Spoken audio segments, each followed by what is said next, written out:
नमस्कार, SBT news में आपका स्वागत है। पेश है 21 सितंबर गुरुवार शाम 7:15 बजे राजस्थान की बड़ी खबरें। राजस्थान में इस मॉनसून सीजन की बारिश का कोटा पूरा हो गया है। अगस्त में बारिश कम होने और अल नीनो के असर को देखकर अनुमान लगाया जा रहा था कि सितंबर में भी सामान्य से कम बारिश होगी, लेकिन यह आशंका गलत साबित हो चुकी है। मौसम विशेषज्ञों के मुताबिक सितंबर में अभी आगे भी बारिश का दौर जारी रहेगा। शुक्रवार से राज्य के पूर्वी हिस्सों में कुछ जगहों पर मॉनसून फिर से एक्टिव होगा। मौसम विभाग के मुताबिक राजस्थान में सितंबर में 20 दिनों के अंदर 70 mm बरसात हो गई है, जो इस महीने की औसत बारिश से 60 रूरू ज्यादा है। और वहीं अगस्त में बारिश बहुत कम हुई थी और सूखा पड़ने की आशंका लग रही थी। अगस्त महीने में केवल 31 रूरू ही बरसात हुई है। सुप्रीम कोर्ट ने कावेरी जल विवाद में दखल देने से इनकार कर दिया है। कावेरी जल प्रबंधन प्राधिकरण ने कर्नाटका को तमिलनाडु के लिए फिलहाल 5000 क्यूसेक पानी छोड़ने का आदेश दिया था, जिसके खिलाफ सुप्रीम कोर्ट में याचिका लगी थी। हालांकि सुप्रीम कोर्ट ने अथॉरिटी को इस मसले पर हर 15 दिन में बैठक करने को कहा है। राजस्थान के अलवर में पहुंची बीजेपी की परिवर्तन यात्रा के तीसरे दिन बीजेपी के बड़े नेताओं की राजनीति में बड़ा उलटफेर देखा गया। पूर्व प्रदेशाध्यक्ष सतीश पूनिया ने खुलकर पूर्व मुख्यमंत्री वसुंधरा राजे की तारीफ की और इतना तक कह दिया कि 2003 और 2023 की परिवर्तन यात्रा में बड़ा अंतर है। यह उस समय वसुंधरा राजे का ग्लैमर व आकर्षण था। जब कोई लीडर लीड करता है तो ऐसा होता है। यही नहीं, पूनिया ने कई बार वसुंधरा राजे का नाम लिया और इतना भी कहा कि उनके प्रति कभी अश्रद्धा का भाव मन में नहीं रखा। लेकिन पिछले 10 दिनों से वसुंधरा राजे से न मिले और न बात हुई है। मोहाली के आईएस बिंद्रा क्रिकेट स्टेडियम में कल शाम 8 बजे से होने वाले भारत ऑस्ट्रेलिया क्रिकेट मैच की टिकट नहीं बिकी है। इस पर पंजाब क्रिकेट एसोसिएशन की तरफ से by one get one free का ऑफर दिया गया है। यह ऑफर कल से शुरू हुआ था और आज भी चल रहा है, लेकिन फिर भी टिकटों की बिक्री नहीं हो पा रही है। और वहीं खिलाड़ियों के चंडीगढ़ पहुंचने पर फैंस उनके साथ सेल्फी ले रहे हैं। पंजाब क्रिकेट एसोसिएशन की तरफ से इस बार स्टेडियम के टिकट काउंटर के अलावा आईसीआईसीआई बैंक में भी टिकट खरीदने की सुविधा दी गई है। भारत ने आज कनाडाई नागरिकों के लिए वीजा सेवाओं को अगली सूचना तक रोक लगा दी है। भारत में ऑनलाइन वीजा आवेदन और परामर्श केंद्र BLSS इंटरनेशनल ने अपनी वेबसाइट पर प्रकाशित एक नोटिस में कहा है कि भारतीय मिशन से महत्वपूर्ण सूचना परिचालन कारणों से अगली सूचना तक आज से भारतीय वीजा सेवाओं पर रोक लगा दी है। कृपया आगे की जानकारी के लिए BLS वेबसाइट का अवलोकन करते रहें। राजस्व मंत्री रामलाल जाट सहित 5 लोगों के खिलाफ धोखाधड़ी और चोरी का मामला दर्ज किया गया है। राजसमंद के एक माइनिंग व्यवसायी का आरोप है कि करोड़ों रुपए की ग्रेनाइट माइंस में 50% शेयर मंत्री ने अपने छोटे भाई के बेटे और उसकी पत्नी के नाम करवाए थे। भीलवाड़ा के करेड़ा थाने में 17 सितंबर को मॉडल कोर्ट के आदेश पर थाना प्रभारी ओम प्रकाश गोरा ने मामला दर्ज किया था। खास बात यह है कि रिपोर्ट दर्ज होने के दूसरे दिन ही थाना प्रभारी का ट्रांसफर हो गया। रिपोर्ट में ज्ञानगढ़ निवासी पूरण लाल गुर्जर, अंटाली प्रतापपुरा निवासी सूरज जाट, अंटाली निवासी महिपाल सिंह, प्रतापपुरा निवासी रामलाल जाट व प्रतापपुरा निवासी महावीर प्रसाद चौधरी का नाम है।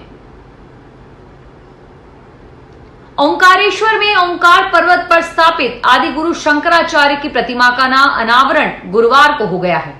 मध्य प्रदेश के मुख्यमंत्री शिवराज सिंह चौहान ने स्वामी अवधेशानंद जी गिरी और दूसरे संतों की मौजूदगी में वैदिक मंत्रोच्चारण के साथ इसका अनावरण किया। संत और सीएम अस्थायी एलिवेटर से 75 फीट ऊपर पहुंचे। पूजा के बाद प्रतिमा की परिक्रमा की और प्रतिमा स्थल के करीब ब्रह्मोत्सव में 5000 साधु संत जुटे हैं। यहाँ अद्वैत लोक के लिए भूमि पूजन हुआ और सीएम ने इसकी आधारशिला रखी और इसके बाद आरती की। यह 2026 तक बनकर तैयार होगा।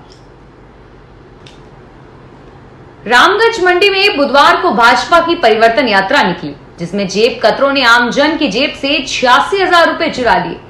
पूर्व विधायक चंद्रकांता मेघवाल के बेटे हनी वर्मा के 6,000 रुपए, अरनिया पूर्व सरपंच रामदयाल गुर्जर के 40,000 रुपए और एक लुहार बस्ती निवासी युवक के 40,000 रुपए जेब से चोरी हो गए। और वहीं अंबेडकर चौराहे पर मुख्य सभा में 2 चोरों को जेब में हाथ डालते हुए लोगों ने पकड़ लिया, जिन्हें पुलिस के हवाले कर दिया गया। और वहीं लुहार बस्ती निवासी रामगंज मंडी थाने में जेब काटने की रिपोर्ट दर्ज करवा रहे हैं। राजस्थान की अशोक गहलोत सरकार ने विधानसभा चुनाव से पहले एक बड़ा दांव खेला है। बुधवार को सीएम निवास पर आयोजित राज्य मंत्रिमंडल की बैठक में प्रदेश सरकार ने एक फिर कार्मिकों के हित में बड़ा निर्णय लिया। सरकार के इस कदम से प्रदेश की कांग्रेस सरकार को आगामी विधानसभा चुनाव में फायदा मिल सकता है। अशोक गहलोत सरकार ने अब बुधवार को हुई बैठक में राजस्थान सिविल सेवा नियम 2017 में संशोधन को मंजूरी दी है। सरकार के इस कदम से चतुर्थ श्रेणी सेवा, मंत्रालयिक सेवा, अधीनस्थ सेवा एवं राज्य सेवा के समस्त कार्मिकों को 9, 18, 27 वर्ष की संतोषजनक सेवा पूर्ण करने पर एसीपी योजना के अंतर्गत पदोन्नति पद का वित्तीय उन्नयन मिलेगा। जयपुर में होने वाली पीएम मोदी की सभा में मंच संचालन से लेकर पंडाल की सभी व्यवस्थाएं महिलाएं संभालेगी। ऐसा करके जयपुर में महिलाओं द्वारा नारी शक्ति वंदन विधेयक को लेकर पीएम मोदी का आभार जताया जाएगा। भाजपा के प्रदेश महामंत्री भजन लाल शर्मा ने दावा किया है कि देश में पहली बार किसी प्रधानमंत्री की सभा की समस्त जिम्मेदारी महिलाओं द्वारा संभाली जाएगी। इससे पहले किसी भी पॉलिटिकल रैली में इस तरह का प्रयोग नहीं हुआ है। पीएम मोदी की 25 सितंबर को जयपुर में रैली होगी। कुम्हार कुमावत समाज ट्रस्ट के सीकर जिलाध्यक्ष राधेश्याम काम्या ने विधानसभा चुनाव में समाज के जनप्रतिनिधियों को राजनीतिक पार्टियों द्वारा टिकट देने की मांग की है। काम्या ने कहा कि सरकार जातिगत जनगणना करवाए और ओबीसी महिलाओं को आरक्षण दिया जाए। इसके साथ ही दादा रामगढ़ विधानसभा से भाजपा प्रत्याशी को फिर से टिकट दिया जाए, क्योंकि पिछली बार भी यहाँ के प्रत्याशी बहुत ही कम अंतर से हारे थे। राधेश्याम काम्या सीकर के कुमावत छात्रावास में पत्रकारों को बताया कि 24 सितंबर रविवार को नवलगढ़ रोड स्थित कुमावत छात्रावास में कुमावत जनप्रतिनिधि एवं प्रतिभा सम्मान समारोह आयोजित किया जाएगा, जिसमें समाज का नाम रोशन करने वाले प्रतिभाशाली स्टूडेंट्स व जनप्रतिनिधियों को सम्मानित किया जाएगा। राजस्थान विधानसभा आम चुनाव 2023 के लिए इस बार नामांकन पत्र दाखिल करते समय सभी उम्मीदवारों को अपने सोशल मीडिया अकाउंट की जानकारी भी देनी होगी। यह जानकारी फॉर्म 26 के अनुच्छेद 3 में होगी। जिला निर्वाचन अधिकारी एवं कलेक्टर अंशदीप ने बताया कि इस बार विधानसभा चुनाव के दौरान उम्मीदवार सोशल मीडिया का भरपूर उपयोग करेंगे।